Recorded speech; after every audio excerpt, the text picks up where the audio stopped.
Malam ini kami masih akan melakukan mapping pemetaan perolehan suara masing-masing pasangan calon 01, 02, 03 di beberapa daerah. Tentunya padanan kami ataupun juga pegangan kami adalah merupakan hasil hitung cepat ataupun quick count yang kita juga lihat dan juga kami selalu tayangkan di layar kaca TV One. Kalau kemarin kita sudah membahas bagaimana dominasi dari pasangan 02 ada di wilayah Jawa Tengah, kemudian juga Bali, Nusa Tenggara yang kita sebut biasanya dengan lumbung ataupun daerah kekuasaan banteng PDIP. Nah ini kita akan bahas mengenai bagaimana berkuasanya, dominasinya juga pasangan 02 di wilayah Jawa Timur sekali lagi berdasarkan hasil hitung cepat. Kami mengundang malam hari ini narasumber perwakilan dari masing-masing pasangan calon, tentunya nanti juga pengamat politik, tapi yang baru bergabung hingga saat ini adalah dari perwakilan pasangan 02 juga 03. Saya akan perkenalkan, Assalamualaikum warahmatullahi wabarakatuh. Selamat malam, ada Pak Wihadi Wianto dari Gerindra, pasangan 02 tentunya. Pak Wihadi, selamat malam. Selamat malam. Selamat malam, Assalamualaikum warahmatullahi wabarakatuh. Waalaikumsalam warahmatullahi wabarakatuh. Kemudian juga ada Bang Ciko Hakim yang mewakili pasangan 03. Selamat malam Bang Ciko. Malam Putri, Baik. Malam Pak Wiyadi. Baik, ya. Malam. Kami juga mengundang kehadiran dari Pak Daniel Johan mewakili pasangan 01, tapi memang sampai saat ini kami masih akan menunggu Pak Daniel Johan untuk bisa bergabung. Pak Wihadi terlebih dahulu mungkin yang bisa menjelaskan kepada masyarakat dominasi pasangan 02 berdasarkan hitung cepat, apa yang menjadi penyebabnya, apa yang menjadi faktor sehingga kemudian meraih kemenangan. Setidaknya hingga saat ini berdasarkan sekali lagi hitung cepat Pak Wihadi, apa yang membuat pasangan ini begitu dominan di wilayah Jawa Timur? Ya, kita barusan saja melihat hasil hitung cepat itu berkisar antara 60, 64, ada yang 66. Dan tentunya ini adalah merupakan hasil yang memang bagi kami sangat menggembirakan. Dan kita juga dari awal sudah memprediksi bahwa Jawa Timur ini adalah battlefield. Karena di situ ada Caimin, ada juga Pak Mahfud. Namun dalam hal ini karena TKN ini Ibu Khofifah sudah ikut bergabung dan saya kira efek daripada Ibu Khofifah ini memberikan efek yang positif. Kita melihat di sini ternyata Bu Khofifah dengan muslimat dan dengan fatayat dan kemudian juga dengan para kiai yang ada di Jawa Timur ternyata memang mempunyai pemikiran yang rasional dan saya kira hasil ini adalah tidak kurang daripada permasalahan yang memang Jawa Timur memang melihat bahwa Pak Prabowo, sosok Pak Prabowo yang juga sering datang ke Jawa Timur itu adalah merupakan sosok yang tepat untuk sebagai presiden berikutnya untuk melanjutkan program-program kerja daripada pemerintahan yang sekarang ini yang dimana keberlanjutan itu akan selalu ada sehingga mereka sudah merasa puas dengan pemerintahan Pak Jokowi sehingga keberlanjutan itu yang diteruskan oleh Pak Prabowo itu akan mereka harapkan bisa terus berlangsung. Dan ini adalah merupakan masyarakat Jawa Timur yang kita melihat bahwa di situ ada tapal kuda, kemudian di situ juga ada dari Mataraman, kemudian ada Arek, dan ternyata kalau kita melihat rata-rata di sini itu berkisar antara di atas 50 sampai 60% per kabupaten kota yang ada kemenangan itu ada di Pak Prabowo. Artinya di sini hampir seluruh Jawa Timur memang mendukung Pak Prabowo. Dan ini tidak lepas dari ketokohan Ibu Khofifah dan juga Pak SB yang turun langsung juga di daerah Pasitan, Mataraman, dan tentunya juga dari beberapa tokoh-tokoh yang ada, Pak D. Karwo juga ikut turun, dan ini memberikan hasil yang cukup menggembirakan pada saat quick count ini. Namun kita semua masih menunggu hasil resmi dari KPU, saya kira tidak beda jauh saya kira. Jadi ini merupakan satu hasil yang cukup menggembirakan dan kita mengucapkan terima kasih kepada masyarakat Jawa Timur yang masih mempercayai Pak Prabowo untuk menjadi presiden berikutnya. Baik, Provinsi Jawa Timur ini Bang Ciko kalau kita kenal memang merupakan salah satu provinsi yang kuat dengan NU-nya, kantong PKB. Tapi ada beberapa daerah juga Bang Ciko yang beririsan dengan massa pendukung yang dimiliki oleh PDIP, termasuk daerah Matraman. Tapi kalau kita lihat hingga saat ini, hingga malam ini dari hasil hitung cepat, sepertinya Pak Prabowo ini unggul di semua wilayah termasuk daerah-daerah yang tadinya ini begitu dominan suara ataupun juga para pendukung dari PDIP, Bang Ciko. Nah, ini sangat menarik dan ini juga menjadi salah satu yang kita fokus untuk melihat dengan kacamata pembesar di TPN bahwa terkait dengan anomali suara Pak Ganjar dengan apa yang diperoleh oleh suara PDI Perjuangan bukan hanya di Jawa Timur sesungguhnya tapi di seluruh Indonesia. Nah, ini yang sedang kami telusuri dan kami melihat memang ada indikasi-indikasi yang dikatakan adalah kecurangan. Kami masih mengumpulkan data-data dan indikasi-indikasi di mana ada intimidasi-intimidasi yang dilakukan kepada bupati-bupati atau kepala daerah yang berasal dari Partai PDI Perjuangan. Tetapi kembali lagi, ini kan masih satu, ini adalah hasil quick count. Ya, yang kedua kita masih menunggu hasil yang resmi dari KPU penghitungan keseluruhan. Tetapi tentunya dibarengi dengan itu kami tetap melakukan segala hal yang bersifat sesuai dengan koridor penyelenggaraan pemilu ini. Ya, ketika kita menemukan kejanggalan ataupun kecurangan dan kita yakin dari pihak paslon lain termasuk pihak paslon Prabowo juga sedang melakukan hal yang sama karena ini masih dalam proses pemilu. Tetapi ini masih kita anggap sebagai suatu hal yang menjadi catatan dan ke depan kita akan terus mengupayakan supaya salah satunya apa sih kadang-kadang masyarakat kan melihat oh kok dikit-dikit protes dan lain-lain. Enggak, ini adalah bagian dari proses demokrasi itu sendiri bahwa memang ada jalurnya, jalur protes, jalur pelaporan di mana ada kejanggalan atau kita merasa ada dicurangi dan dengan data-data dan fakta tentunya kita akan melakukannya melalui jalur yang tepat itu Bawaslu dan kemudian apakah nanti pada suatu saatnya bisa membawanya ke MK dan lain-lain. Tetapi ini yang tetap juga menjadi pertanyaan yang sama bagi kami begitu anomali dan split ticketnya terlalu lebar perbedaannya. Tapi saya ingin menyampaikan lah sedikit rekor. Saya rasa juga ada Wihadi effect di sana ya, bukan hanya Khofifah effect. Selamat ya Pak Wihadi ya, suaranya udah cukup kayaknya tuh. Tahu ya, caleg ya, pencalekannya. Oke, selain kita mendengarkan pendapat Pak Wihadi dan juga Bang Ciko tadi sudah hadir di samping saya pengamat politik, Mas Adi Prayitno. Assalamualaikum warahmatullahi wabarakatuh. Malam Mas Adi. Waalaikumsalam warahmatullahi wabarakatuh. Selamat malam Putri. Nah, dua orang ini juga dialog dengan saya tadi ini, Pak Wihadi dan Bang Ciko. Iya, kalau tadi sempat dikatakan juga faktor ketokohan yang begitu kuat, ke tokoh-tokoh yang menyokong pasangan 02 kata Pak Wihadi. Ada Pak Dekarwo, ada Khofifah dan sebagainya. Anda melihatnya hal yang serupa yang membuat pasangan ini begitu melesat di wilayah Jawa Timur? Ya, kalau saya coba untuk iris satu persatu, faktor apa yang kira-kira membuat Prabowo Subianto dan Gibran begitu menang telak di Jawa Timur itu setidaknya ada 4 hal. Pertama tentu faktor Prabowo Subianto. Jadi ini tidak bisa dinafikan karena Prabowo itu kalau mau jujur di 2019 yang lalu perolehan suaranya itu juga signifikan.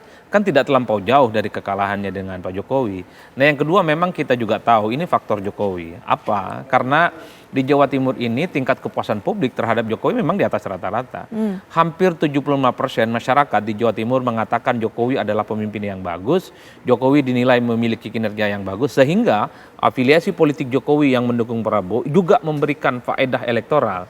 Di mana orang yang merasa puas dengan Jokowi memberikan dukungan politiknya kepada Pak Prabowo Subianto dan Gibran Rakabuming Raka. Yang ketiga, karena ada faktor yang saya kira elit-elit kunci seperti Pak Dekarwo, kemudian Khofifah, dan bahkan sebagian elit-elit PBNU yang memang sebagian yang lainnya itu sangat terlihat memberikan dukungan politik kepada Prabowo Subianto. Meski kita tahu bahwa NU itu secara struktural tidak pernah berpolitik, tapi bahwa sejumlah elit NU, gestur dan statement-statementnya memang lebih mengarah kepada dukungan politiknya kepada Prabowo dan Gibran.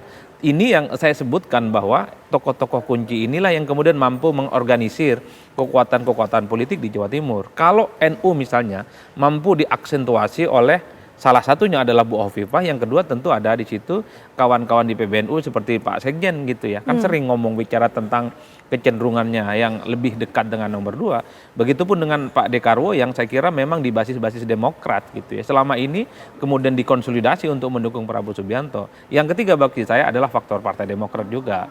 Karena kalau kita hitung satu persatu, Jawa Timur ini kan adalah salah satu basis Partai Demokrat yang cukup kuat. Ketika SBY mengatakan siap turun gunung memenangkan Prabowo dan Gibran, disitulah kemudian Jawa Timur menjadi provinsi yang sering banyak dikunjungi oleh SBY dan AHY untuk melakukan kerja-kerja politik. Tentu ingin mengarahkan dukungan politiknya kepada Prabowo dan Gibran. Dan bahkan kalau kita cek misalnya dalam quick count, kan 70% orang yang merasa memilih Demokrat di 2024 ini juga memberikan dukungan politiknya kepada Prabowo. Itu artinya apa? Faktor Partai Demokrat yang dulu 2019 ataupun 2014 tidak terlampau all out, tapi di 2024 ini ada kesan memang Demokrat itu cukup memberikan satu kerja-kerja yang terukur gitu ya, supaya basis-basis konsolidasi mereka itu diarahkan dukungan politiknya kepada Prabowo dan Gibran. Saya kira di situ, karena kalau cuma satu variabel memang agak rumit, karena tokoh-tokoh kunci ada, di situ ada faktor partai juga ada, dan yang paling penting sebenarnya dua tokoh kunci yang saya sebutkan tadi, ada faktor Prabowo dan tingkat kepuasan publik terhadap Jokowi di Jawa Timur juga kuat. Oleh karena itu, kalau kita ranking satu-satu, kita sederhanakan ya, faktor Prabowo memang tidak tergantikan. Karena yang ada di kotak suara itu ada Prabowo. Itu artinya apa? Berarti tingkat penerimaan publik terhadap Prabowo di Jawa Timur masih kuat. Apalagi penantang utamanya saat itu di Pilpres 2019, Pak Jokowi juga memberikan dukungan. Yang lain-lain itu sifatnya komplement sebenarnya. Yang lain-lain itu sifatnya pelengkap sebenarnya untuk menambal kekurangan-kekurangan yang selama ini tidak memiliki Prabowo. Contoh, selama ini kan Prabowo misalnya tidak terlampau konsolidatif di kalangan NU. Tapi ketika ada Hovifah misalnya di situ, maka kawan-kawan NU mampu dikonsolidasi. Ketika misalnya di Jawa Timur itu Demokrat kuat, tapi misalnya tidak terlampau solid untuk mendukung Prabowo pada pemilu sebelumnya, ketika Pak Dekarwo, ketika AHY dan SBY turun misalnya, itu kan menunjukkan bagaimana kerja-kerja politik mereka cukup kelihatan nyata diberikan kepada Prabowo Subianto. Ini yang saya sebut sebagai variabel-variabel komplementer yang bisa melengkapi bagaimana tingkat keterpilihan Prabowo di 2019 tetap dipertahankan, tapi pada saat yang bersamaan mendapatkan injeksi faedah-faedah elektoral dari tokoh-tokoh para penopangnya ini. Saya kira di situ poinnya. Baik Mas Adi, nanti kita lanjutkan. Apalagi Bang Ciko sudah menyinggung tadi masalah anomali. PDIP-nya lumayan tinggi raihannya, tapi ternyata Pak Ganjarnya jauh tertinggal. Sekali lagi ini adalah versi hitung cepat. Nanti kita juga akan dengarkan bagaimana pandangan dari perwakilan pasangan 01, di mana PKB ini juga merupakan salah satu partai yang begitu disegani, begitu banyak pendukungnya di wilayah Jawa Timur, tapi ternyata Anies, Amin, tidak bisa berbuat banyak, ataupun juga Anies dan Muhaimin tidak bisa berbuat banyak pada wilayah Jawa Timur. Nanti kita akan kembali berbincang setelah jeda berikut ini. Seperti yang sudah saya sampaikan sebelum jeda, kini kita juga sudah kedatangan satu narasumber lainnya yang bergabung via daring perwakilan pasangan 01. Pasangan Amin, ada Bang Daniel Johan. Assalamualaikum warahmatullahi wabarakatuh. Selamat malam Bang Daniel.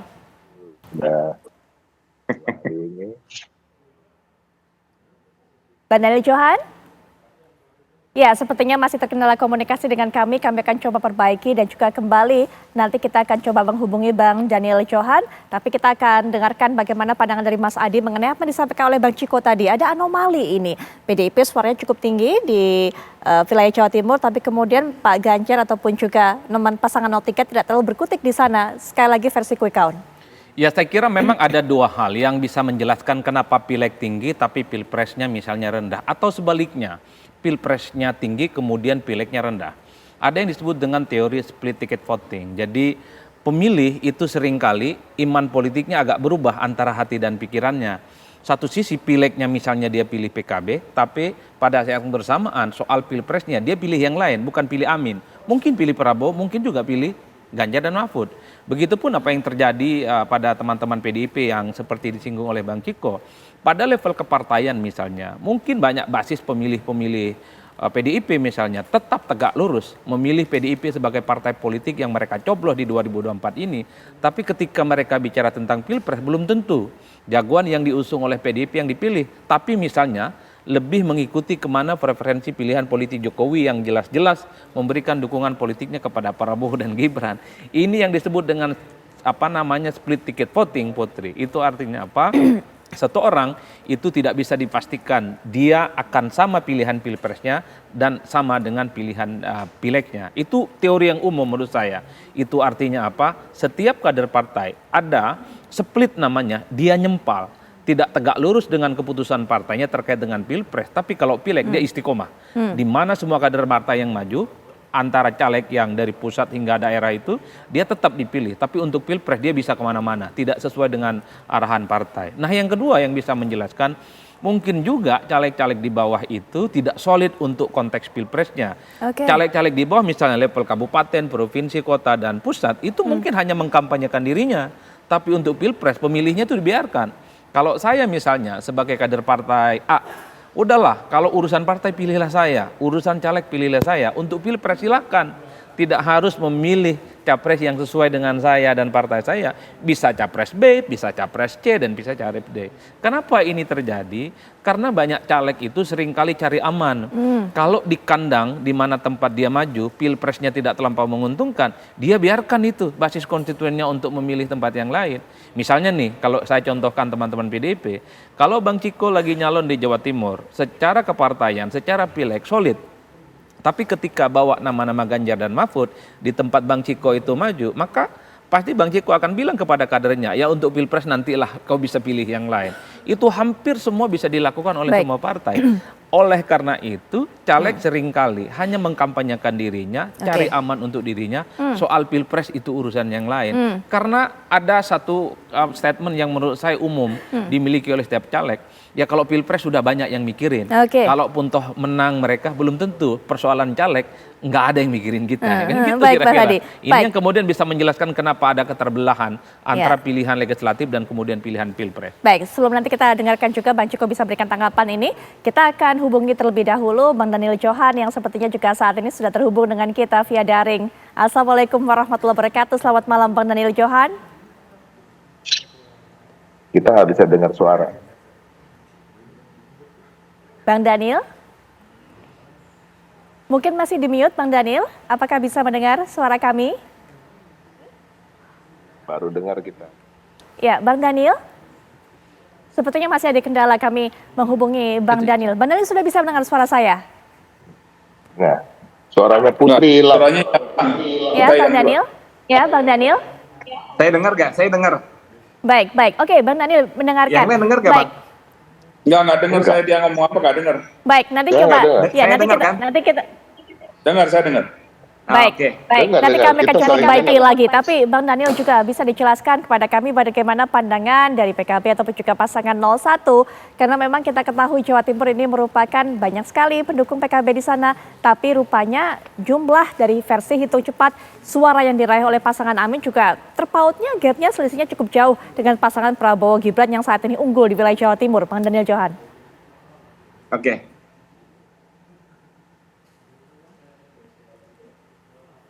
Ya, silakan. Bang Daniel Johan. Ya, makasih Mbak. Yang pertama tentu karena proses pilpres pemilu kali ini bagi kami cukup banyak ya invisible hand yang bekerja ya. Misalkan mulai dari bansos yang dilekatkan dengan pesan-pesan politik, mulai dari pejabat-pejabat PLT yang mendapat tugas khusus, mulai dari sejumlah aparat yang memang mendatangi kepala desa. Nah, saya rasa kekuatan itulah yang mendistorsi suara masyarakat sehingga sejatinya itu mendapat hambatan-hambatan yang membuat pilpres pemilu ini tidak berlangsung secara ideal, secara jujur, adil, dan masyarakat dengan merdeka bisa menentukan suara hatinya.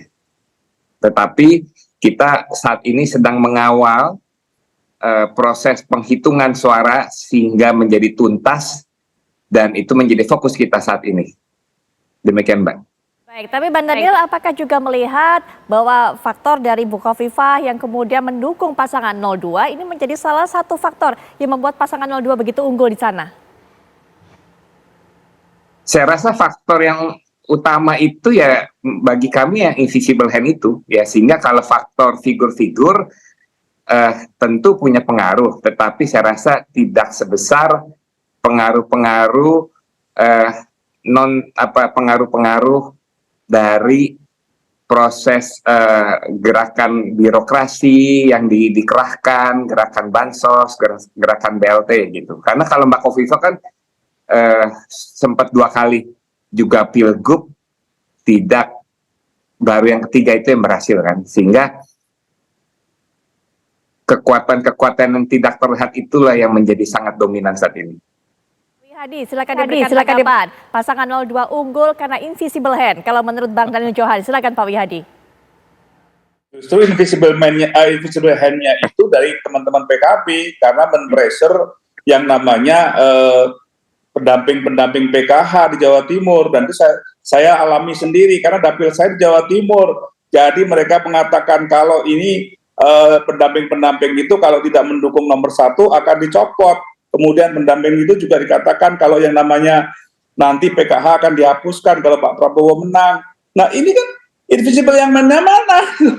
Nah saya dapil Jawa Timur, saya tahu pasti. Jadi kalau ngomong itu berdasarkan fakta di kami itu seperti itu. Justru yang ada adalah pendamping PKH itu yang notabene banyak orang-orang dari PKB. Ya kita katakan apa adanya di sini. Bahkan yang kita boleh dikatakan yang namanya itu banyak PJ. Bagaimana kita PJ? PJ-nya tidak bisa ngapa-ngapain juga. Jadi saya kira ini sudah lewat, ya. Yang ada adalah bagaimana kita tidak perlu lagi mempermasalahkan hal yang sebenarnya belum tentu ada. Bahkan kalau kita buka-bukaan di sini, malah nanti Bang Johan nanti yang akan mengatakan bahwa ini kok tidak bisa terjadi seperti ini di Jawa Timur gitu. Jadi bagi kami ini sudah kalah 2 kali, jadi tahu sekali, ya kan, bagaimana menjalankan kekalahan itu kita tahu. Nah justru kalau Bang Johan ini kan nggak pernah kalah di sini, mungkin itulah yang dilakukan seperti itu. Gitu. Jadi saya kira apa yang disampaikan itu tidak ada sesuatu hal yang kebenaran di situ, gitu kan. Justru yang kita hadapin seperti itu. Kalau kita bicara masalah BLT, masalah bansos, itu jelas masalah itu memang kita tahu bahwa memang ada program dari pemerintah mengenai masalah bansos itu, ya kan. Dari kemudian bansos itu pun sendiri kan tidak semuanya menerima bansos. Karena bansos ini kan karena efek El Nino, ya kan. Di Jawa Timur kita di dapil saya itu sudah dikatakan tidak ada yang mendapatkan bansos dan BLT juga tidak ada, gitu kan, untuk El Nino. Jadi ini saya kira mesti harus kita melihat ke depan mengenai masalah yang Pilpres ini. Jadi cobalah kita melihat bahwa pemilu ini sudah kita lalui dan kita coba sama-sama untuk bagaimana membangun negeri ini, bukan mencari kesalahan karena kekalahan itu. Baik Pak Wihadi, nanti setelah jeda silakan diberikan tanggapan Bang Daniel Johan, termasuk juga bukan mungkin invisible hand-nya, tapi juga kita akan membandingkan bagaimana popularitas dari Caimin yang ternyata tergusur ataupun juga tergeser di wilayah Jawa Timur. Saat lagi. Kita kembali lanjutkan perbincangan. Bang Daniel Johan tadi sudah diberikan tanggapan oleh Pak Wihadi. Nanti selain Bang Daniel juga bisa memberikan komentar mengenai hal ini, mungkin juga bisa diberikan pandangan mengenai suara PKB yang memang melesat saat ini di Provinsi Jawa Timur. Ternyata berbeda kondisinya dengan masalah Pilpresnya. Apakah ini juga disebabkan oleh Gus Muhaimin yang memang harus berbagi popularitas dengan Pak Mahfud MD wilayah Jawa Timur? Bang Johan. Ya, sejauh ini seluruh kader, seluruh caleg ya berserta seluruh struktur itu sudah sepakat untuk bergerak bersama dengan mengkampanyekan pasangan Amin ya. Nah, itu yang sekarang ini sedang juga kita akan pahami lebih dalam sambil sekarang ini kita fokus mengawal penghitungan suara ya. Nah, jadi nanti seluruh hasil penghitungan suara sampai final dan seluruh masukan-masukan dari kader, dari seluruh caleg itu yang akan menjadi bahan untuk kita melakukan evaluasi, melakukan pendalaman. Sehingga saat ini kita belum bisa memberikan suatu jawaban yang komprehensif, jawaban yang menyeluruh. Karena setelah melalui proses inilah baru kita bisa memahami secara lebih mendalam untuk menjelaskan sebenarnya seperti apa peta di Jawa Timur saat ini. Ya baik, tapi ada evaluasi apa sebenarnya? Selain tadi memang upayanya mengawal untuk kedepannya, tapi ada evaluasi apa? Karena memang kondisinya berbanding terbalik seperti ini, Bang Daniel Johan. Kan saat ini, sehingga saat ini itu cepatnya menunjukkan bahwa suara PKB nomor 1 di Jawa Timur. Ya cukup banyak seperti yang tadi saya sampaikan, termasuk proses kriminalisasi ya. Karena kan beberapa pejabat kepala desa, beberapa kepala daerah juga mengalami tekanan-tekanan ya di akhir. Nah, sehingga proses itu pun sedikit banyak, apakah sedikit, apakah banyak juga mempengaruhi peta pemilihan. Itu salah satunya, Mbak. Baik, ini kami juga berikan kesempatan kepada Bang Ciko untuk memberikan tanggapan yang tadi Mas Adi katakan soal anomali PDIP suaranya masih bisa ada di sana peringkat kedua, tapi kemudian suaranya kalau Pak Ganjar tidak cukup banyak memberikan dukungan atau para pendukung di sana memberikan suara untuk Pak Ganjar. Tidak solidnya kemudian para caleg-caleg di sana, faktor internal juga, Bang Ciko.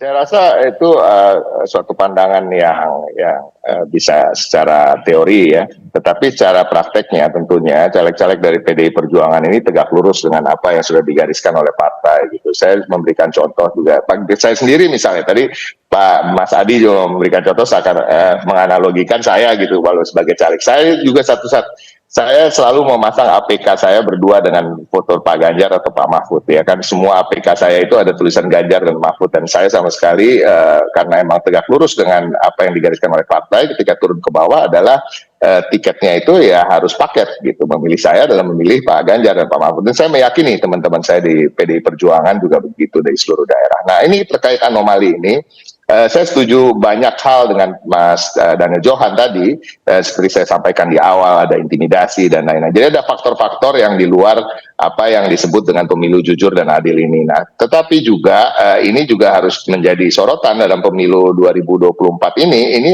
saya melihat salah satu-satunya di mana capres maupun cawapres yang berasal dari partai itu mendapatkan suara bisa lebih kecil daripada perolehan suara partainya gitu. Nah, ini bisa dikoreksi mungkin oleh Mas Adi, kalau Mas Adi yang biasa mengamati seluruh pemilu yang ada ya kan, kita bisa yang saya ingat mungkin ketika 2004 Pak Amin Rais gitu ya maju dari Partai Amanat Nasional dengan suara PAN yang hanya 7%, Pak Amin mendapatkan suara 15% gitu, bahkan 2 kali. Dan saya lihat juga calon-calon presiden maupun wakil presiden lain, semua yang maju di era reformasi sebagai capres dan cawapres selalu mendapatkan suara lebih tinggi daripada perolehan suara partainya. Dan ini menjadi pertanyaan, harus menjadi pertanyaan, dan tetap kembali seperti dikatakan Mas Daniel Johan tadi, juga Mas Yadi, bahwa kami memang ini adalah hasil perolehan suara versi quick count, dan ke depan kita terus menelusuri apa yang terjadi dalam pencoblosan kemarin pasca maupun sebelum.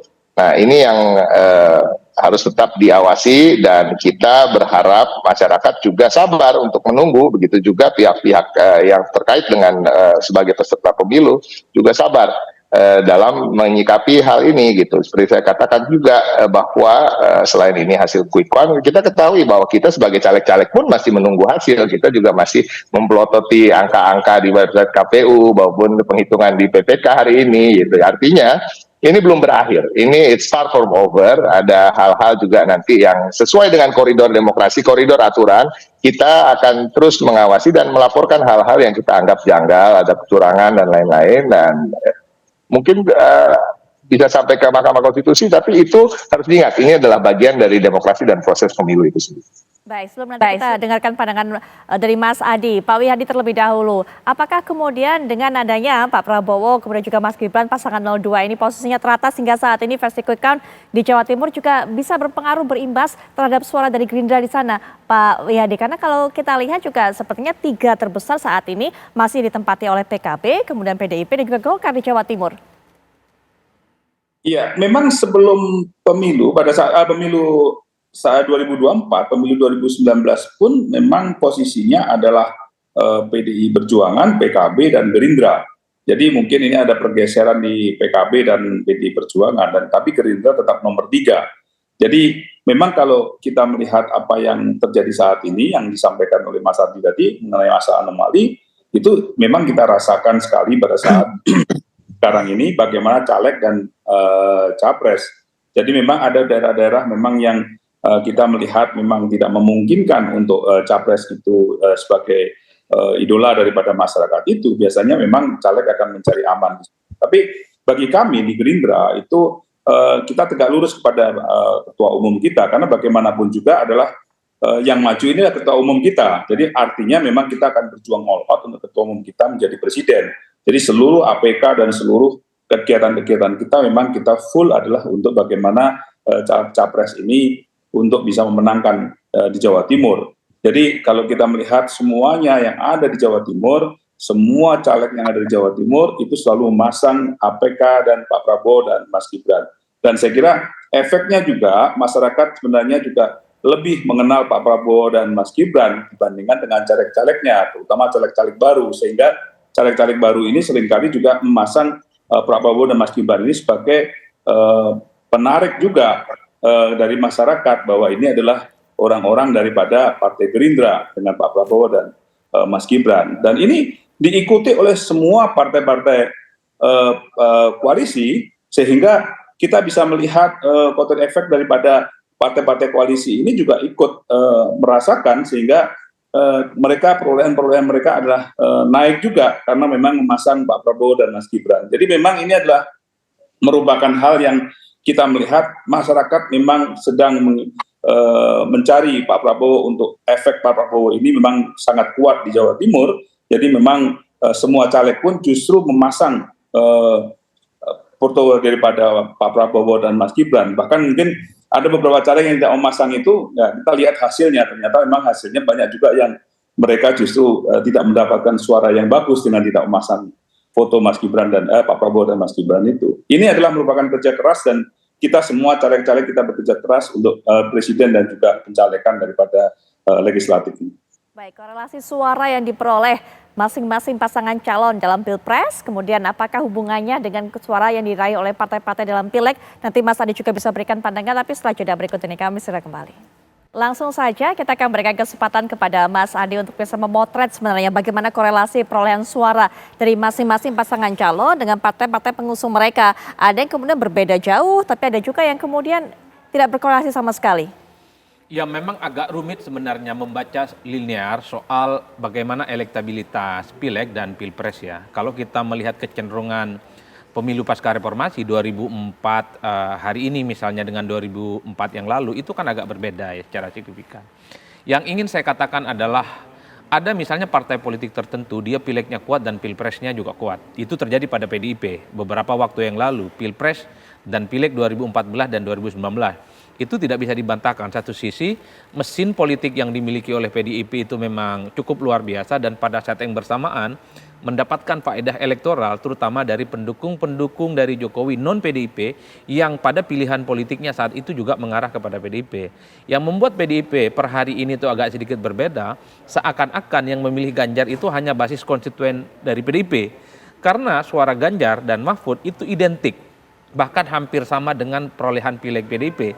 Itu artinya apa? Pemilih-pemilih dari Jokowi gitu ya, yang dulu ke PDIP dan dulu kemudian mendukung Pak Ganjar misalnya, secara perlahan mereka pindah mendukung Prabowo Subianto karena melihat kemana arah politik Jokowi di 2024, yaitu mendukung Prabowo dan Gibran. Ini yang kemudian bisa menjelaskan kenapa di 2024 ini PDIP memang kuat calegnya, tapi persoalan Pilpres itu kalah misalnya dibandingkan dengan yang lain. Faktor Pak Mahfud MD juga tidak mendongkrak? Tidak terlampau mendongkrak kalau melihat angka-angka statistik baik dari survei ataupun quick count ya. Itu artinya apa? Faktor Jokowi dalam konteks yang bisa menghilangkan dominasi PDIP di 2 Pilpres sebelumnya itu hilang.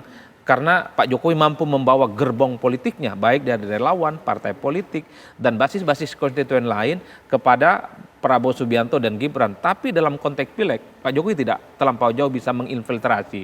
Itu terbukti misalnya di basis-basis PDIP di Jawa Tengah dan di Bali misalnya. Pileg PDIP masih kuat, tapi Pilpresnya anjlok. Nah, dan pada saat yang bersamaan kita cek misalnya pada Gerindra. Dari dulu memang Gerindra itu kan angkanya di kisaran angka 11-13% untuk Pileg. Pilpresnya dia naik. Itu artinya apa? Ada faktor pemilih-pemilih di luar Gerindra dan partai pendukung yang lain yang memberikan dukungan kepada Prabowo Subianto. Per hari ini kalau kita melihat Pilpres, tabungan politik Prabowo Subianto yang sudah dibangun sejak lama plus ditambah oleh dukungan politik Pak Jokowi, ini yang menurut saya bisa menebalkan kenapa kekuatan politik paslon nomor 2 ini relatif jauh lebih unggul dibanding yang lain. Satu sisi basis loyal voters yang dimiliki oleh Prabowo tetap tidak kemana-mana, hanya sedikit saja yang lari kepada Amin, dan pada saat yang bersamaan datang dari pendukung-pendukung Pak Jokowi yang sangat loyal, memberikan tegak lurus dukungan politiknya kepada Prabowo Subianto. Jadi kenapa Prabowo kuat elektabilitasnya? Saya membaca secara umum ini adalah pertemuan kawin silang antara loyal voter Prabowo Subianto dan Pak Jokowi. Sehingga kalau kita membaca hasil quick count, wajar kemudian kalau paslon nomor 2 itu elektabilitasnya hampir mencapai 60%. Pada saat yang bersamaan juga kita lihat Pak Ganjar yang dulu dominan, sebagian besarnya juga pendukungnya dari Pak Jokowi ada di sana. Tapi ketika Pak Jokowi pindah ke Prabowo, maka pendukung Jokowi yang ada di Ganjar perlahan juga berdolesa pindah ke Ganjar Pranowo. Ini yang menurut saya bisa menjelaskan juga kenapa elektabilitas Ganjar itu misalnya hanya terpaut di angka 18-19%. Kehilangan basis pendukung Jokowi dan pada saat yang bersamaan tidak mendapatkan tambahan dari manapun. Pak Mahfud insentifnya tidak terlampau kuat dan tidak terlampau banyak. Partai-partai pendukungnya pun juga kelihatan tidak terlampau kuat karena 3 partai di luar PDIP ini kan sedang struggling juga sebenarnya untuk lolos ke parlemen. P3 memang berusaha betul supaya lolos kembali. Sementara 2 partai lain, Perindo dan Hanura, tentu berharap supaya mereka di 2024 ini juga bisa lolos ke Senayan. Itu artinya apa? Mikir pilpres susah, mikir pileg pun juga susah. Ini yang sepertinya membuat kenapa paslon nomor 3 itu relatif agak sedikit di bawah dibandingkan 2 paslon yang lain. Begitupun dengan Golkar. Golkar itu sejak 2019 nggak punya calon capres, tak punya juga calon wakil presiden. Tapi kenapa kuat? Yang bisa menjelaskan ini menurut saya, karena anatomi kekuatan partai politik Golkar itu tidak terletak pada figur kunci. Anatomi kekuatan politik Golkar itu terletak sejauh mana mesin politik dan caleg-caleg yang bergerak di bawah. Bahkan 2019 yang lalu secara popular vote itu sebenarnya memang lebih banyak Gerindra. Tapi ketika dikonversi menjadi suara di DPR, Golkar runner up. Per hari ini misalnya Golkar nggak punya jagoan capres, tidak punya cawapres, tapi suaranya versi quick count itu runner up. Di bawah PDIP dan di atas Gerindra. Ini yang disebut mungkin oleh banyak politisi dan kawan-kawan di luar sana disebut sebagai anomali. Bagi saya ini bagian dari paradoks. Itu artinya apa? Membaca kekuatan pileg tidak linier, ini seakan-akan juga bisa sepositif perolehan mereka di pilpres. Ada yang pilpresnya bagus, tapi pilegnya juga tidak terlampau yang sesuai diharapkan. Ya, baik. Bang Ciko, silakan diberikan tanggapan. Pak Mahfud tidak mampu mendongkrak suara dan juga partai-partai lain selain PDIP yang mengusung pasangan 03 ini juga tidak terlampau kuat, malah struggle masing-masing dengan partainya. Silakan, Bang Ciko. Saya rasa gini ya, kembali kalau jawabannya adalah kami kan ini masih hasil quick count. Jadi intinya kita masih menunggu hasil penghitungan suara yang resmi. Jadi apakah kita menerima hasil ini begitu saja kan itu kan tidak. Dari sejak awal kami mengatakan itu. Nah, ini yang menjadi pertanyaan. Tetapi kami yakin kok Pak Mahfud ini menyumbangkan begitu banyak, cukup banyak suara untuk pilpres ini. Banyak juga tadinya pendukung Ganjar yang setengah-setengah ketika tahu bahwa yang menjadi cawapres adalah Pak Mahfud MD, ini menjadi dukungan membuat adanya dukungan-dukungan kuat dari berbagai daerah dan termasuk dari Sumatera, dari Jawa Timur khususnya, dan di Jawa Timur kan juga ada keluarga Gus Dur yang jelas-jelas mendukung paslon dari Pak Ganjar dan Pak Mahfud. Jadi intinya itu yang kita sampaikan dan saya ingin mengkoreksi juga Mas Adi ya, ketika bukan hanya di 2004 ya, kita juga melihat ketika Pak SBY di pemilu berikutnya pun jauh lebih tinggi daripada perolehan suara partainya. Nah ini yang kita melihat bahwa ada anomali yang perlu juga ditelusuri dan kita kalau berbicara soal ilmu kan selalu ada apa yang menjadi presiden, apa yang menjadi hal-hal yang terjadi sebelumnya itu juga harus menjadi pertimbangan selain dengan teori-teori yang terjadi pada hari ini. Nah ini yang akan kita terus upayakan supaya kembali lagi tujuannya adalah bukan untuk menolak hasil pemilu atau apapun itu, tapi ini juga bagian demokrasi, bagian untuk meningkatkan literasi politik masyarakat bahwa ada proses-proses yang harus dilalui secara lengkap dan kita masih menunggu itu semua. Baik, Bang Daniel Johan juga silakan Bang Daniel bisa berikan pernyataan penutup tentunya dalam perbincangan ini. Ya, yang penting adalah saat ini kita benar-benar mengawal di sisa hari-hari terakhir untuk mengawal seluruh perhitungan suara untuk memastikan pemilu itu berjalan jurdil ya. Nah, saat ini cukup banyak, bahkan sangat banyak bukti-bukti kecurangan yang sudah dikirimkan oleh masyarakat ya. Kita berharap tentu hasil akhirnya itu akan kita terima bersama, tetapi dengan seluruh catatan, dengan seluruh proses yang kita lalui ini, sambil seluruh hasil itu akan menjadi evaluasi mendalam kita ya. Nah, kita berharap ini bagian dari proses demokrasi yang saat ini cukup banyak para pengamat, para masyarakat yang memberikan catatan kita mundur secara demokrasi. Nah, ke depan kita harus benar-benar memperbaiki dan kita tunggu hasil final dari KPU. Mudah-mudahan itu yang menjadi terbaik untuk kita semua. Baik, terakhir Pak Wihadi, silakan Pak Wihadi. Ya, kita menyambut gembira hasil daripada Quick-Count saat ini yang memberikan kemenangan kepada pasangan Pak Prabowo dan Mas Gibran dengan sekali putaran. Namun kita semuanya tetap menunggu daripada perhitungan resmi daripada KPU, dan dalam situasi yang seperti ini tentunya bagaimana kita menjaga situasi ini tetap kondusif dan kita sama-sama menjaga pemilu ini, hasil pemilu ini untuk bisa menjadi keputusan yang akan memberikan presiden baru, yaitu presiden 2024-2029. Baik, terakhir Dan juga kami Mas, mengucapkan juga ya, terima kasih silakan. kepada seluruh masyarakat yang sudah memberikan kepercayaan kepada Pak Prabowo dan Mas Gibran sebagai presiden terpilih untuk 2024-2029.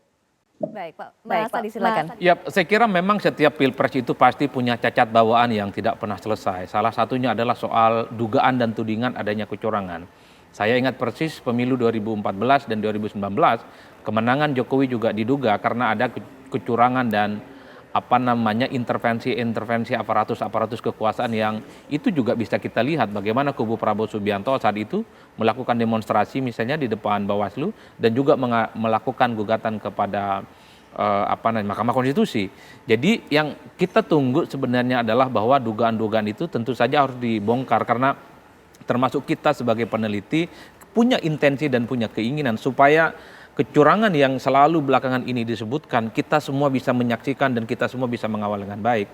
Karena kalau bicara tentang kecurangan, ini ibarat kita bicara tentang hantu. Hantu itu kan diyakini keberadaannya, tapi ketika dibuktikan sangat sulit. Yeah. Oh, ternyata hantu tak ada. Tapi kalau kita datang ke suatu tempat ada hantunya, bulu ini merinding semua. Ini yang kemudian menurut saya menjadi batu uji bahwa soal dugaan-dugaan kecurangan sangat senang kalau itu bisa diungkap oleh nomor 1 dan nomor 3. Itu artinya apa? Bahwa kecurangan selama ini yang secara transparan dan vulgar dilakukan oleh oknum-oknum tertentu bisa dituntaskan setuntas-tuntasnya. Apalagi kalau kita melihat undang-undang pemilu, Putri, dugaan kecurangan itu ya luar biasa, itu bisa pidana pemilu, ada penjara dan ada kemudian denda dengan sejumlah uang yang menurut saya cukup luar biasa. Baik. Saya kira di situ konteksnya. Ya, Mas Adi terima kasih, narasumber semuanya terima kasih, Bang Daniel Johan terima kasih, Pak Wihadi terima kasih, Bang Ciko juga terima kasih.